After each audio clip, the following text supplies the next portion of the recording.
Bank Secured Visa Card Review 2025 Pros and Cons Detailed Overview Honest and unbiased. Most people get this wrong, but rebuilding credit is about patience, not perks. The US Bank Secured Visa Card is designed for that purpose, but does it deliver in 2025? This card requires a refundable security deposit that becomes your credit limit. In return, US Bank reports your activity to major credit bureaus, helping you build or repair credit with responsible use. One major advantage is trust. US Bank is a well-established institution, which gives many users confidence. The surprising truth is that consistency matters more than credit limit size when rebuilding credit. Another pro is upgrade potential. After demonstrating responsible usage, some cardholders may qualify to transition to an unsecured card. The card also has a straightforward structure, without confusing rewards or rotating categories. However, you won't believe what happens next if you expect benefits.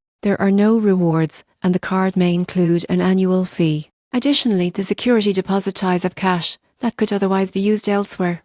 In conclusion, the US Bank Secured Visa Card is best for individuals serious about improving their credit.